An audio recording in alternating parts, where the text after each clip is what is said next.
All right, guys, welcome back to Honest to God podcast. I'm Tanya. I'm Candace. I'm Shannon. I'm Allie. Oh. We got a full house. Yeah, we're back for Bearing It All. Another story. We have Shannon with us today who's going to share her personal story with us. And we have wine. I'm almost done mine. And Allie is here just with Support. support for Shannon. Allie and Shannon are friends that go way back. Over 10 years now. Yeah, so we're just a bunch of girlfriends hanging out over some wine. We keep talking about we should have wine. Yeah. We had wine in our mom shaming episode, actually. Oh, we needed yes. wine for that episode, Yes. so. Oh, since you know what would make this better. Wine. Any honest to God moments this week? I have Anybody? several. Oh, good. But let me just start with one. First off, let me just say welcome to the potty hour. And then say, speaking of potties. Smooth transition. Thank you. Thank you very much. Had that line all week. Yeah, so speaking of potties, Ivy woke up on Friday and decided that she wanted to start potty training herself. Yeah. Out of nowhere. Mm-hmm. I have never No. even started trying to potty train her yet or trying to push her towards that or anything. Mm-hmm. She just woke up on Friday and decided it was a good day to start potty training. She woke up Friday morning, she took her diaper off herself, and then came and got me and said, "Mommy, pee-pee, pee-pee." So I thought she wanted me to put her diaper back on because she'll do that. If she's not wearing a diaper, she'll ask me to put one on if she has to pee-pee or poo-poo. I love that So we still talk like that. I know. Even when they're not here. I said, "Okay, honey, let's go put your diaper on." And instead, she took my hand, brought me in the washroom, and pointed to the toilet. I said, "You want to go pee-pee on the toilet?" And she said, "Yes." So I picked her up, I sat her on the toilet. But so she didn't pee, but she just tooted and then she laughed. Mission successful. Yeah. And then she wanted down. So I got her down. She grabbed toilet paper. She wiped herself, threw it in the toilet, closed the lid, flushed it, and then left. Oh. I was like, what? Oh. What just happened? My business is done here. Yeah. So I just thought maybe I'll go upstairs and grab her potty and bring it downstairs. We do have one for her, but we just haven't used it yet. So I went and grabbed it. I brought it downstairs, put it in the living room. I'm sitting on the couch, and next thing I know, I hear a tinkling sound. I look up, and she's sitting on the potty peeing. Oh. I That's freaked really out good. because I was so Absolutely. excited. I started jumping up and down, and like celebrating with her, and she was so pumped. Actually, at first, when I started freaking out, she didn't know if I was upset or if she was in trouble. And then when she realized that I was so excited, she started freaking out. I was so excited. Aw. All day Friday, she peed on the potty by herself. Wow. Every time she had to pee, she went and peed on the potty without even coming to get me. She just went and sat down and peed. And then she even pooped on the potty. When they're ready, they're ready. No, it is true. Yeah, for sure. She just did it all by herself. Just like, is this going to be the first, like, kind of easy thing with Ivy? Because things have been a struggle. She's so strong-willed, and yeah, this girl. That was my honest to God potty moment. For my potty peeps. Yeah. Yeah, Ivy's the same age as Camden. They're exactly 2 weeks apart, but they're born in different years because she was December and Camden was January 7th. That's why she's strong-willed. She's a Capricorn. Oh, there you go. I know this because Timmy's a Capricorn, and it's like completely different than my other children. Like so challenging. Although she's well behaved. Oh, She's yeah. just, She'll grow up to be a is. leader. yeah, 100%. Mm-hmm. Hundo. That's what like Sam, that's what my sister always says about Camden and Ivy. She's just like, well, they're gonna rule the world, so be happy they're like this because they're gonna rule the world. She always says about them because they're so much alike, and they're very strong-willed, and Who run the world? I mean Camden. No one's gonna finish that. Girls. I remember an honest to God now. Tell me. Because the first day of school, I took the day off work to organize everybody because I had Tegan going to grade 9 for the first day, and then Tivy was off to grade 3 and Tristan grade 12. So it was a hectic day, and it's like everything was going wrong right from the get-go. And then the evening time came. I was like, I'm ordering pizza. I'm not cooking a big dinner like I had planned. ordered pizza. I don't know. Did you see it on my Instagram? I saw. Oh yeah, I saw. I saw this too. Waiting for it. I did. I forgot. So we ate a pizza. We had a whole pizza left. I put it on the stovetop and I go upstairs with the girls to like, get ready for bed and stuff. And then the fire alarm starts going off. And the girls were like, there's smoke everywhere. And I run downstairs and the dog had jumped up on the stove to like pull the pizza box. Oh. But there's like, my stove has all the knobs on the front, and he turned it on and the pizza box caught on fire. God. So there was a full fire.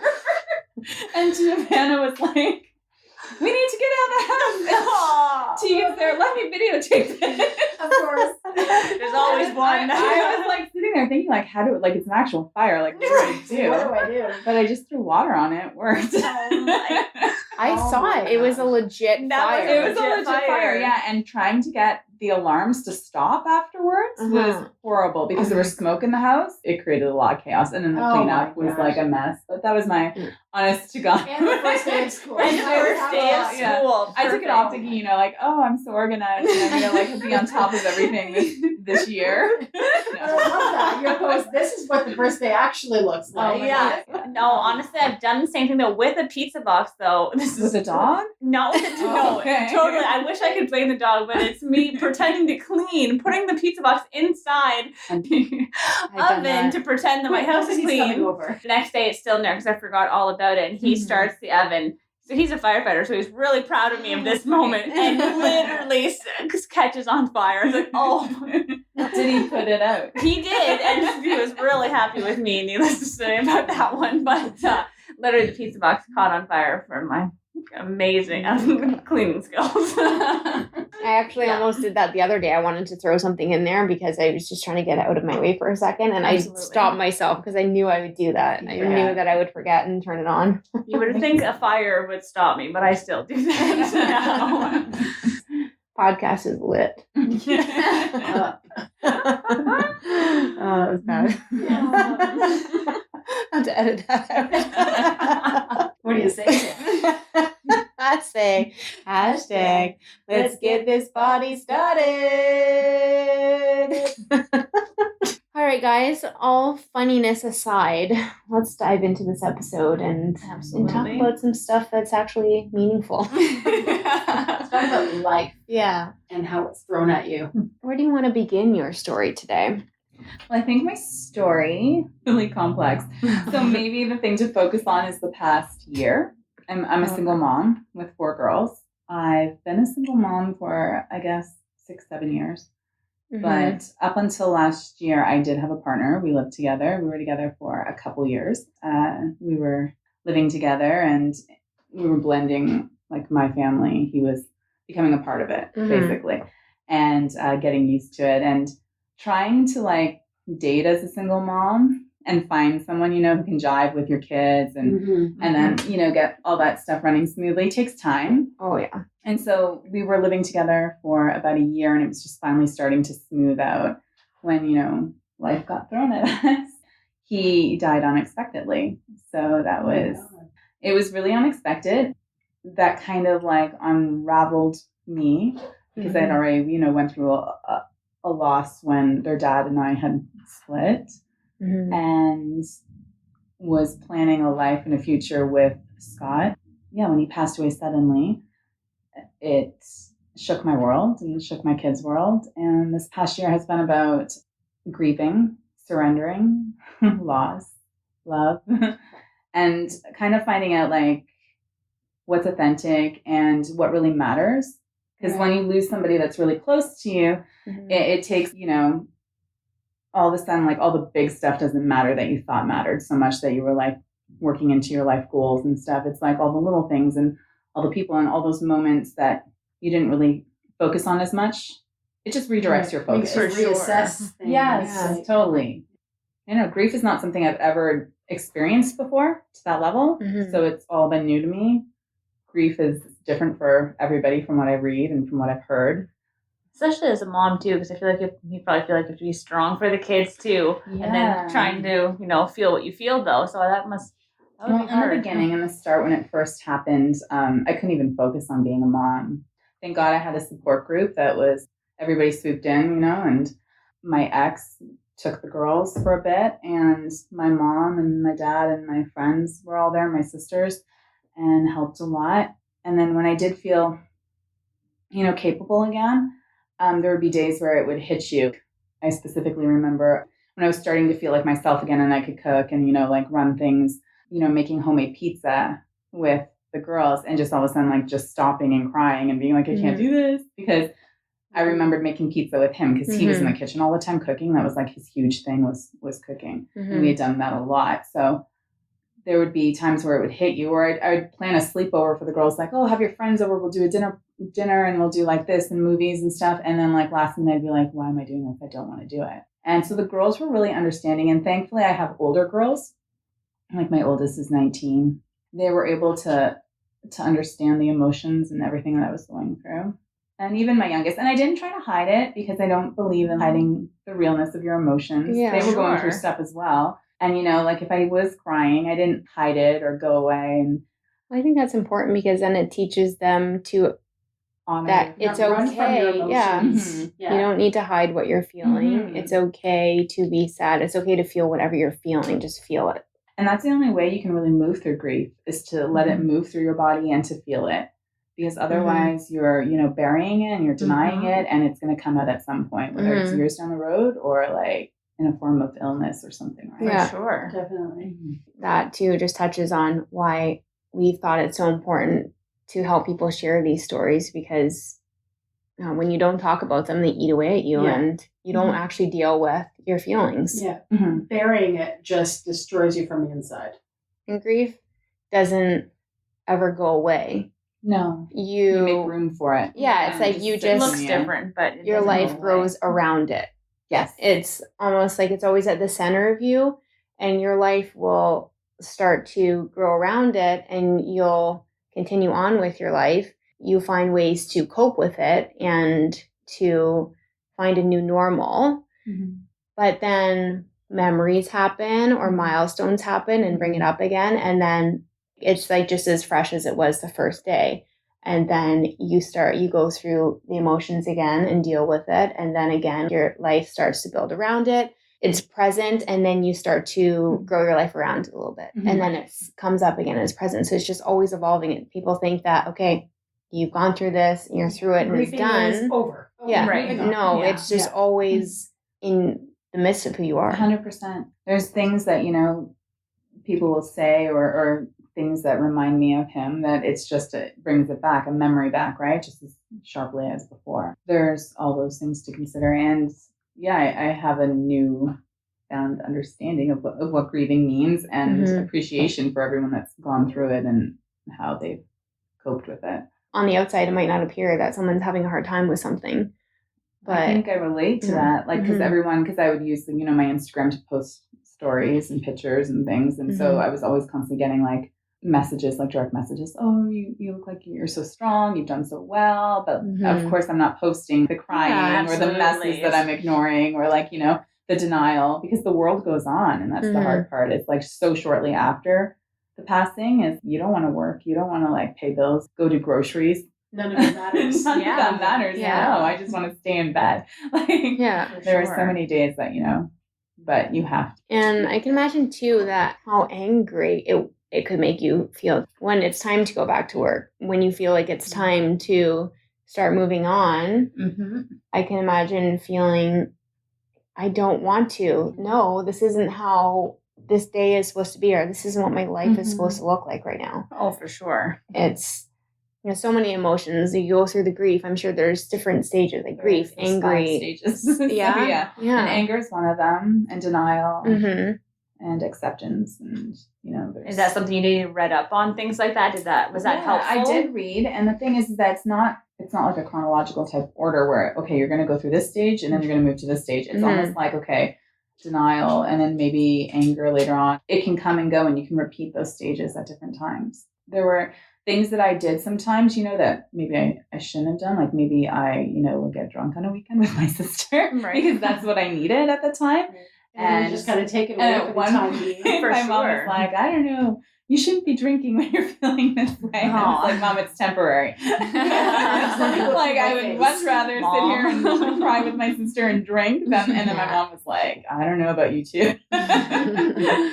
Sometimes people were worried because, I wasn't doing it as what they thought I should be doing. Right. I found writing helped me a lot. I've always been a journaler. Is that a word? Journaler. I think It so. is It now. sounds right. I've always journaled. Yes. And I use that as part of my healing process. So like I would write to Scotty in my journal, right? And I wrote so much and all the time. And then I started to do it less and less as I guess I moved through my emotions and I read back through them and it's like so fresh or I can feel that pain, right? But it really was helping me to identify what I was feeling and to accept what I was feeling.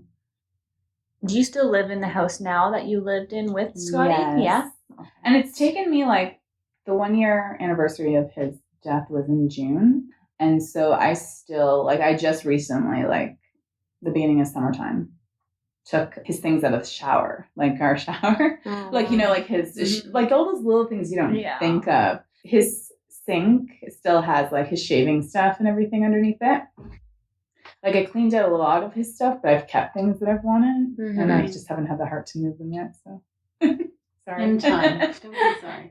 Yeah, sorry. It's comforting for some reason to see it. Yeah, I can't imagine ever having to do any of those things. No. It's all those things that people don't think about too. Yeah, no, it's easy to. There's reminders everywhere where he used to be, what he used to do, what your life and it's looked just like. too much to like handle all at once. To like go through the garage and clean out all his stuff. His lunch bag is still in there, but then some people do think like you should have cleaned that out by now. But I'm just like I will when you're ready. Because I'm also like working a lot. I work constantly. I work in the city and I work from home. So you just don't find time. And then when I do have my time, I'm really big on self-care. Taking time for myself, being with my friends. There is no checklist or timeline on when you should do this by, when you should do that by. I think it's just when you say, okay, I think it's time. I need to do this now. And when you're ready to do that, you're going to do that. And it's going to be just another little part of the healing process and some kind of closure of just that part. Moving on to the next part of the healing. And because moving his stuff out of the shower, it gave me closure because I wasn't seeing, and I actually took a picture and sent it to my friend. I was like, notice anything different? Because she always saw it in there and she picked up on it right away. I was like, oh wow, you did that. All those little things do make me feel like I'm making progress, but it's definitely a thing of like when I'm ready. And it's when I first cleaned out his closet because he had his own separate closet. I picked out the things that I wanted to keep, like his clothing and whatnot. And I had made a playlist. I know this is so sappy, like of all his music and then songs that reminded me of him. And I had it playing and I was drinking wine and I just went through every single item in there, went through the pockets and had like a complete breakdown because I found things in his pockets that were like from the last date we had went on, mints and like my hair tie he had in his pocket. And then there was tickets from the Peterborough Peaks because he had went to a hockey game. And he had them in his pocket, and like I just found all these little reminders, right? I remember each and every like moment from that night. You're crying. Yeah, ignore me. My support girl. As hard as it is, it's all healing for me, and it all helped me. Yeah, and then there's other because things if you don't do that, then however long down the road you hear that song for the first time. Right, it's a puddle. Yeah. I've done that. I commute by train into the city and I listen to the music and something will remind me and then I'm crying and I'm like, oh God, I hope you can see me. But it's totally like a Scott memory, right? I've just gotten used to them. I think that is a way that you continue to love them when they're gone. Yeah, that's true. Yeah. I've just tried to honor his memory and try to all the best things about Scott. We share the memories. I have a ton of pictures and videos of him, thankfully, and I do feel like it's been a learning experience for me, and that it's taught us all something. Even my girls have learned something from it, and it makes you want to move forward. Like now, I'm at the point where the things that I wanted in my life that I was sitting on the fence about, I'm like, okay, I'm going to go out and get those. You just never know, and I'm going to push myself to do these things and I'm ready, you know, when I love somebody, I'm going to love them fully and authentically and never hold back on words, because I think one of my biggest regrets was the last day Scotty and I saw each other was the day he had passed away, but it was in the morning time. We kind of were like arguing, and I was like, I'll see you tomorrow, because he was at his trailer and I was leaving, and I was just like, I'll see you tomorrow. And he was like, and it was just no hug, no kiss. It was just out the door. We texted a couple times, and that was pretty much it, right? That probably weighs on you. How do you separate that from what you guys actually had? It would be so hard not to focus on that, right? Ironically enough, the night before he had passed was a Friday, and I had went up to the trailer. It was really last minute. I wasn't supposed to go that weekend, and normally I spent every weekend with him there, but that night I had last minute decided to go up. I didn't have the girls, so I went up alone. And he had recreated our first date that night.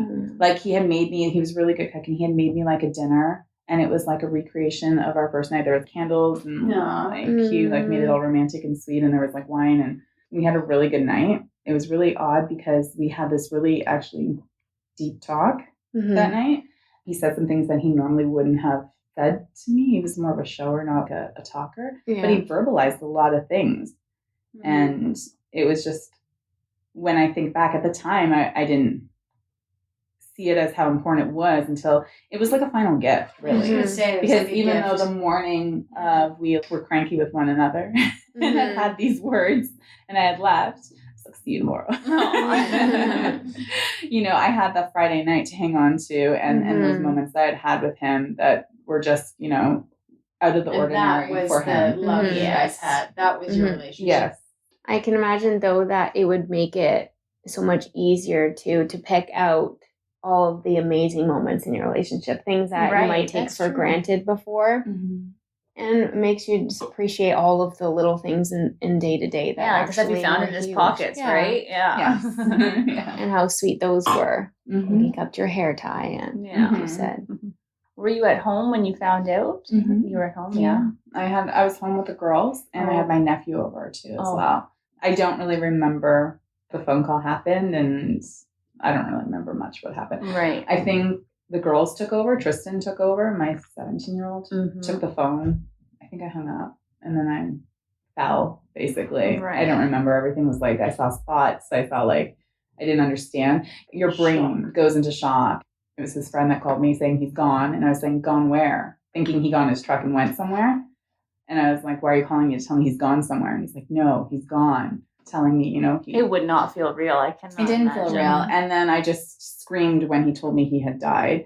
And I don't remember. I think Tristan took the phone maybe and talked to him or hung up. I'm not sure what happened. And then she called my mom. And then my best friend from Newmarket was down there within like an hour. My other best friends came over, my mom, my dad, my ex, everybody was at my house by 11 p.m. that night and just took over. And then that night, Sarah stayed with me, and I don't remember anything other than sitting on the couch, and she just held me curled in her lap. I was curled up like a ball in her lap. And I think we stayed there till the sunrise. She didn't talk to me or anything. It was just let you. Yeah. I felt like a child or something. I don't know. And then for the next few days, my mother would come over every day with food. It was like, you have to eat. Of course. I'm sure the last thing you want to do would not be hungry. No, I think I lived off sips of water and like bites of toast. I think I lost 27 pounds the first 2 months. Crazy. But I had no appetite ever, right? And people bring you food. I had food being left on my porch and flowers all the time. My fridge was full, so my kids were eating. Absolutely. I was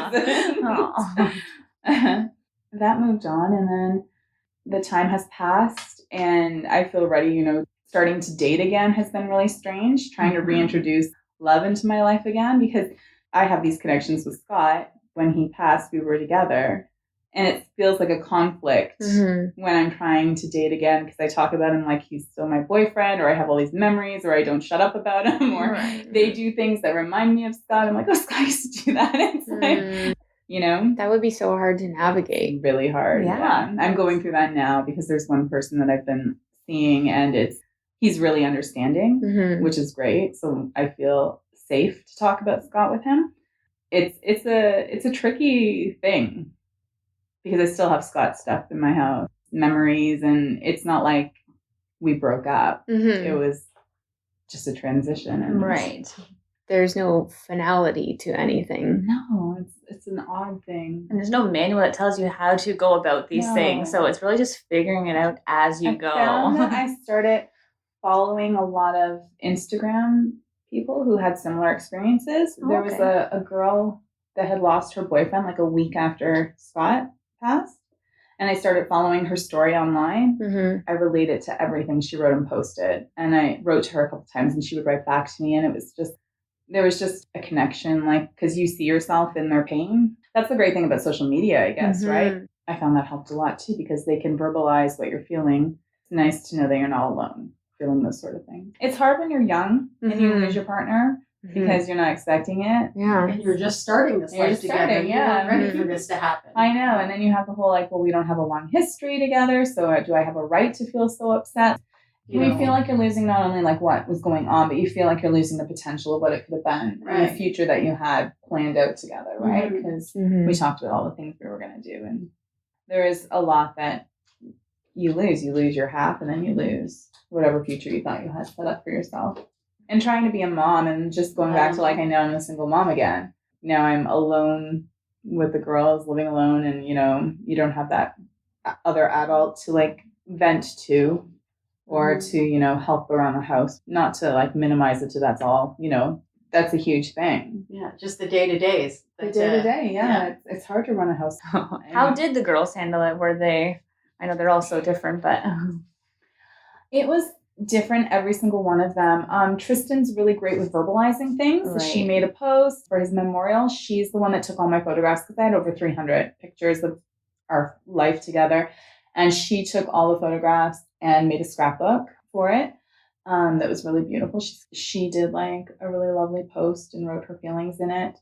Trinity was away when he passed away. She was in her grade 12 grad trip, and she came home. She was more introverted. She didn't show her feelings.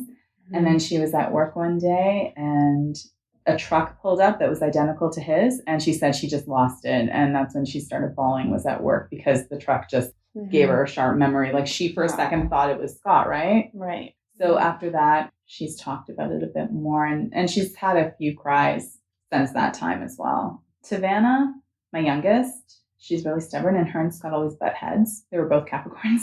They didn't, I don't know, she was just stubborn. When he first started dating, she didn't like him taking mommy away.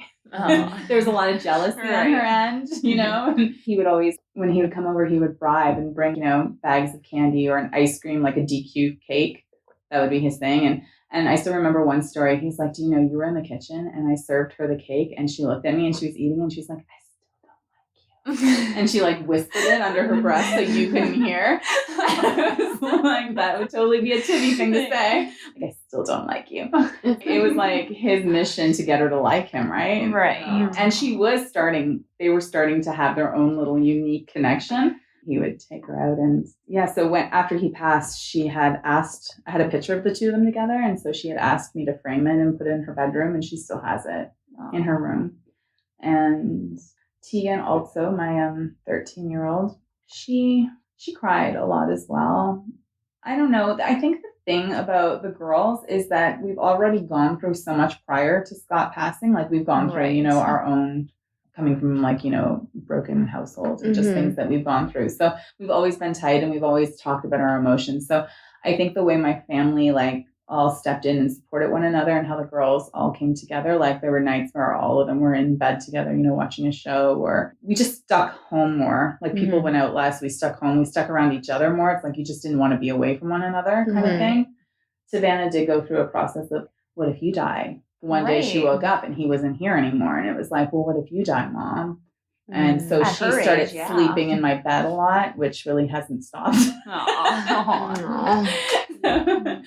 But I like it too, right? You can stay in my bed for as long as you want. So she's still, on his 1 year, we did a memorial at my dad's place. So we did the Chinese lantern release, biodegradable ones. Right. And we played his music, and we had his special drink, and the kids were all there, and it was really nice. I had asked him before I had even, because I talk to Skull all the time, but like I had asked him for a sign before I went. And when we were doing the lantern release, there was actually 2 double rainbows that came out over the field. So it was really nice.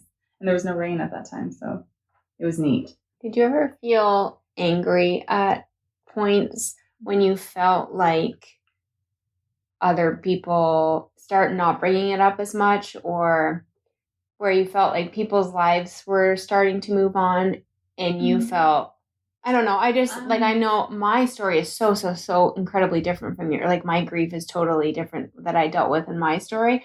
But sometimes I would feel angry if I felt like more time was passing when people would think that you're okay. No, like, I'm not okay. I'm still dealing with this, but life, it's just mad that like life moves on and people move on, but you're still back there dealing with your emotions, right? Yeah. I think the thing is that, like, you know, despite like all my emotions or my grieving or my loss, if you're not grieving in a way that people think you should be grieving, like everybody's way of grieving looks different, right? Yeah. Like my grieving might be going out and dancing all night because that made me forget about what I was doing. And sometimes being around a bunch of people because I felt lonely. But then when you're around a bunch of people, you feel even lonelier because you're like around in a room full of people that are having fun and you're sitting there not connecting with anyone. I kind of get what you mean. I think my anger came maybe with feeling judged. People didn't see me grieving in the way they thought I should be grieving. But that didn't mean that I wasn't grieving. I was just grieving in a different way. Or I was feeling my loss in a different way. I think that made me angry. There were times I was angry at Scott even, right? Like that came later, much later on. And I was really surprised by it because I didn't think I would have anger at somebody that had passed. There were times just where I was, you know, why am I in this situation? And like all these things I have to deal with now because you're not here. And yeah, that's something that I would never even think about. But I can imagine that. Yeah, for sure. What the F? Yeah, basically. I know everything happens for a reason, but like, what the F? Yeah, exactly. Yes. Sometimes life is like that. It's just constant. What the F? I feel like whatever I've learned and grown from with this experience is preparing me for like my next big thing. Right. I feel like motivated to live, and I feel very like inspired. As weird that sounds, like I feel very inspired to like live the most authentic life that I can live. It's such a cool way of putting it. Well, some people live without really ever living, right? So true. And like if you were to die unexpectedly, like, because I even think that like if I had known, I was like, oh my God, if I had known he wasn't coming home, I would have done everything differently, but it wouldn't even have been authentic because I would have been doing it and I would have been like needing to be with him all the time because I knew he wasn't going to be around, and that would have been a real. And then you just remember all the moments that were, you realize what was important and what moments really matter. And then it just changes your relationships in your life because I really stopped focusing on like, okay, you know how you have your friends that are like your soul sisters, like your real friends, right? And then you have your friends that are like acquaintances and the ones that you just talk to because you feel like you have to or whatnot. Like I cleaned out my friends. I was so selective with who got my time and where I put my time and then what I focused on, and made my life a lot easier. Well, that's one thing I noticed about you when after this happened was the time you spent with your friends. Like they just seemed so amazing. The one thing I like my best friends, right? Like my friends are like my support system, my everything, and I don't know what I would do without them. Those girls are like, if something happened to one of them, it would be a totally different grieving experience. It would just be completely opposite. And I've said this to them before, like it would just be so different because you wouldn't have your friends there to help you move through it because they helped me so much. We put self-care top and we make time to go out together and we make time for like sleepovers and overnights and dinners out. And I don't know, I feel like I feel it more now than I did before. It's my morning ritual is to like practice a gratitude routine. Do you feel like it's like changed the way you parent the girls and like kind of the lessons you and things that now you want them to know going through life? I've always been kind of a go with the flow type parenting style. Like all the things like the pressure to be the best or to be an overachiever in so many areas. One or two of my girls might be overachievers. that that's not as important. Your mental health, your well-being is top priority over any of those things, over getting into the best school or over, you know, making money or having the best career. They know that they can come to me with anything that they're feeling. Do you worry about in future relationships that you'll carry a fear of losing that person at all? I do feel like I'm going to love harder than I did before, and then I'm going to like not ever hold back on what I'm feeling. Whether it's fixing something that comes up, it's not going to be put on the back burner, or whether it's expressing myself. I do feel like even now I've put up, or I've been told that I have these walls that I've built up, and I'm trying to practice vulnerability with that because, you know, I guess I am unintentionally like guarding my heart because I'm afraid of getting hurt again, right? I'm trying to be more aware of that, and I'm trying to practice vulnerability and surrender, and just being aware of it is a big thing. I've noticed that even with myself, I find a lot of times I carry that like perpetual fear of losing Ivy because yeah, that would be a terrible fear. I have lost two others, right? But then I remind myself I'm losing out on this time with her because I'm just terrified of losing her, right? So it also like it reminds you to like fully live in the moment, right? Yes. Like you loved so much harder, right? Yeah. Why am I crying? Because you're I just like it's bringing up things for you. Yeah, well, no, just like my heart goes out to you because that's a lot to deal with. I remember I was so shocked. Even when I realized like it was clear just through what I had read and stuff, I even still was like, no, that can't be it though. Everybody finds everything out through social media. Yeah, right? And I was just like, that can't be it though. Like, no, it's heartbreaking. Yeah. But no, I think that's what you take from it is that you do love harder. Yeah. And Ivy will have all that extra love. Yeah. It teaches you to love so much harder, right? And totally live in that moment, right? You have a different appreciation maybe. Yeah. For like every milestone. And maybe perhaps when, you know, something that may frustrate another mom won't frustrate you as much because you're just happy to have that moment. Yeah. I think about that. If I didn't go through that, I wouldn't love as you'd be a different mom for sure. Yeah, like totally different. I feel like in your next relationship too, you'll have the same thing. You will be able to totally just have this whole new appreciation and your love in that relationship and for every moment. All of these things can seriously suck so much, but it is huge when you can step back for a second and just reflect on it and think about, okay, but what has come from this and what has it taught me, or how am I different, or I don't ever want to have experienced that. What can I take from it, and what? That's when you know that you're healing, right? When you're able to reflect. Yeah.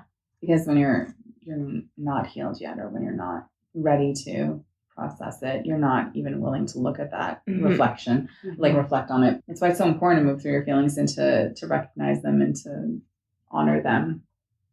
Because if you don't do that, you're not going to heal, and then you can't reflect. Right. But I do feel like every single experience that happens in our life, like, happens for a reason. There's a reason behind everything.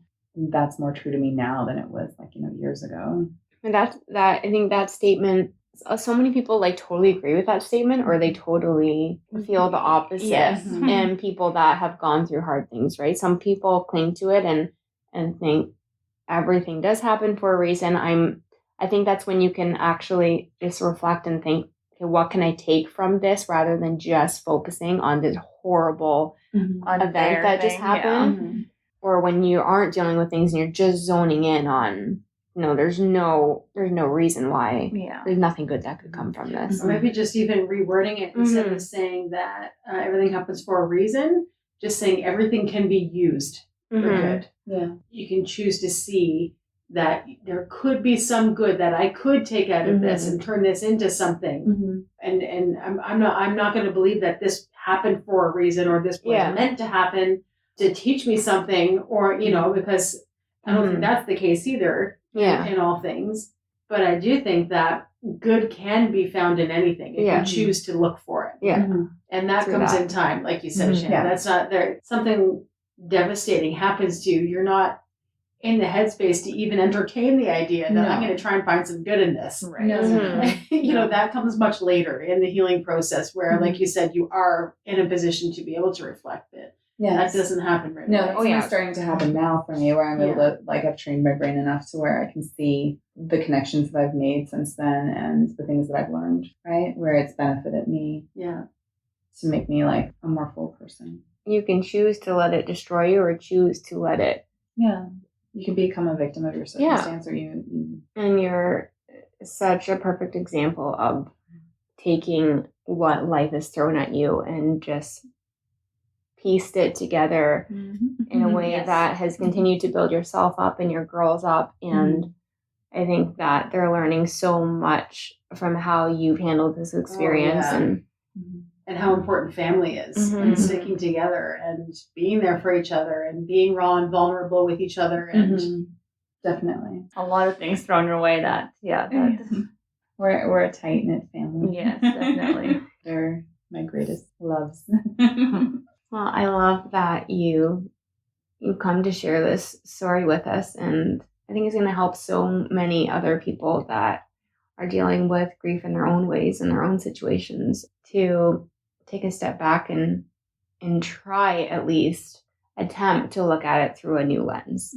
Take the time for yourself and rebuild yourself and actually let yourself feel the feelings. Yeah, honor the feelings. Yeah. Everybody's going to feel differently, right? Yeah, and I was going to say, like, how, you must hear so often that, oh, you're so strong, but strength isn't just in being strong and pushing through all the time. It's also knowing when you need to allow yourself to be weak and when you need to allow yourself to be, vulnerable and all of those things, and be able to allow yourself to have that and then take a step forward. Yes. Allow yourself to experience what you need to do there and be weak again if you need to be, but then have enough strength afterwards to take another step. Yeah. One more step forward and just one more step. I think that's true strength, is being able to also be weak and allow yourself to be that and be just one more step after that.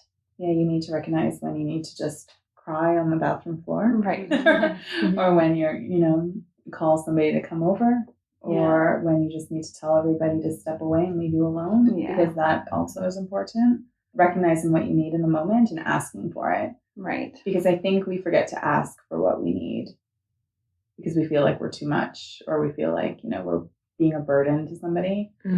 So, but the people who love you are more than willing to, step up and do. They're happy to do it, I'm sure. Because I'm sure when people that love you and are around you see you grieving like that, they want to help and they don't know how. Exactly. They don't know, like, what can I possibly do? Obviously, I can't change anything, but what can I do to help? For you to ask and tell them what you need in that moment, I imagine they would just be more than happy to, yes, absolutely. Everybody's so different. And, like, if something happens to one of my friends, I probably, even though I've gone through it, and can relate to some extent, I still wouldn't know what they personally need unless they told me, because everybody is so different. Everybody's so different. Yeah, exactly. Well, that's what I'm glad you touched on too, because it reminds people that grieving doesn't look anything like you probably think it would. No. It's different from every person, and every single day is different. So I'm glad that you did touch on that, because it is a good reminder to people, too. You can't judge how people, handle these situations. No. And that's another thing. You shouldn't be judgy at all. No. Yeah, judgment has no place when people are grieving. Judgment doesn't have a place regardless. Yes. Sometimes it's just, running to the grocery store for that. For sure. Or taking them the kids. Just all those little everyday things are what's so hard to do during that time. It would almost feel like, I don't want to do that. That means that, like, I think that, like, I'm okay, or life's moving on. Like, no. The first night, like, I didn't want to do anything.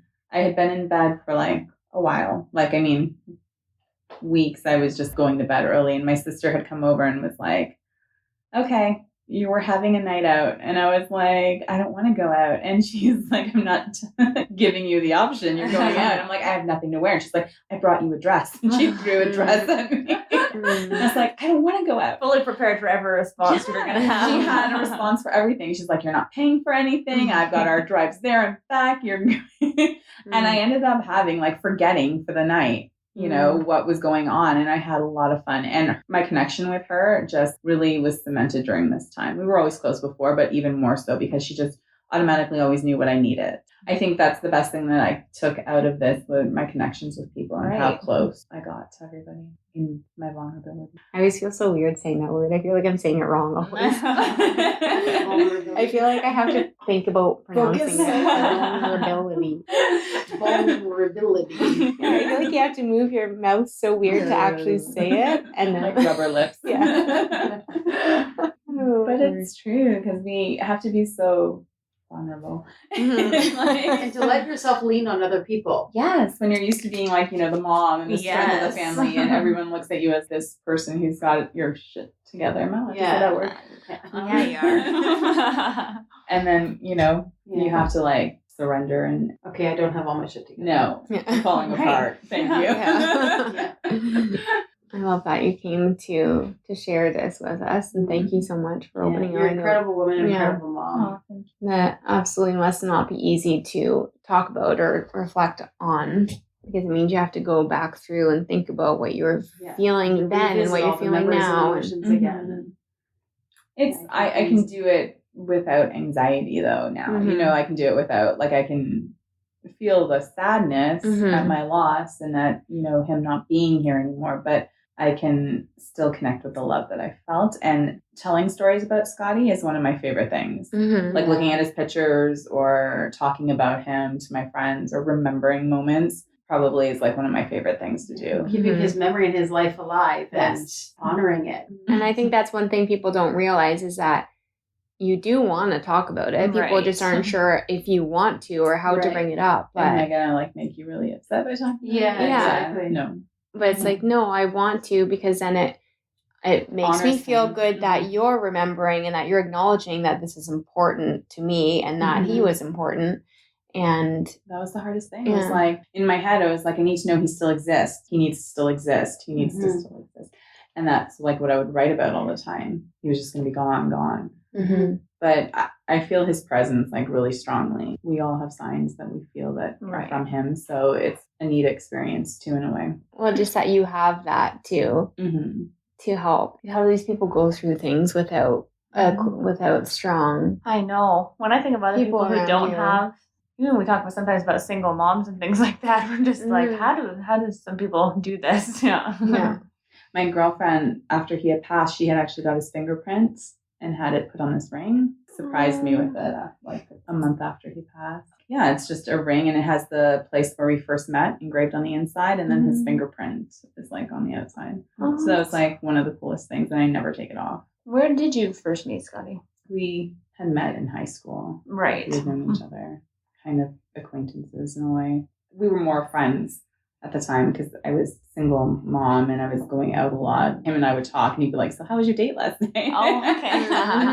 And I would be like, oh, it was terrible. And he's like, we should hang out sometime. I was like, okay. And he's like, swept right in there. Yeah, no, he was like, he totally caught me off guard because I was expecting to get like turned down. And then he was all, and then he made me a really great dinner because Scotty loved to cook. So he had like a hashtag like begs food. So his whole Instagram was food, right? And he would hashtag it begs food. So I have that like above the stove at our house. There's a sign that says hashtag begs food. Yeah, so we still have that. There's lots of little reminders still. And there's a lot of meals I make that, like, you know, he taught me how to make. I know there was times when like I would just put on his flannel, like, you know, plaid shirt at nighttime and like wear it and like spray his cologne on it. That would be like my night. Things like that. But those moments become less and less where I need them as I heal more and more, like where I don't need the comforting, yes. And then there was times too where I was still like, he would freeze a lot of his food. The last food that I took out of the freezer of his, that was the last thing he had made, you know? Oh yeah, no, that would be, So I was like bawling my eyes out as I cooked it. Oh yeah, no, that would be And it was chicken soup. Oh, it was like how comforting the comfort food, right? Like comfort food. And yeah, I cooked it up. It always feels like little signs though, right? Like that really chicken soup is the like that. Yeah, that was total comfort food. Yeah, from him. How you've navigated this. Inspiring. Yeah, there's no map for it, that's for sure. You just go with the flow. That's kind of how I always do everything. Well, yeah. You just have to take what life throws at you and learn how to figure it out. Yeah, figure it out. Fall on my butt if I have to. Right. start over if I need to. That's true strength right there. Yeah. To be able to do that. If anyone has any questions for Shannon, we will tag her on our Instagram. And if you want to send her questions through us, through our email, canandtan@honesttogodpodcast.com. On Instagram, you can find us at Honest to God Podcast there. If you like what you hear, tell your friends, tell your family, tell your people that we hear. Until next time. We'll be talking at you. We'll talk to you next time. Bye, Thanks, everyone. Shannon. Thanks, Bye. Sally. Thanks, Shannon. Thanks, Sally, for being here. Bye. Bye. Bye.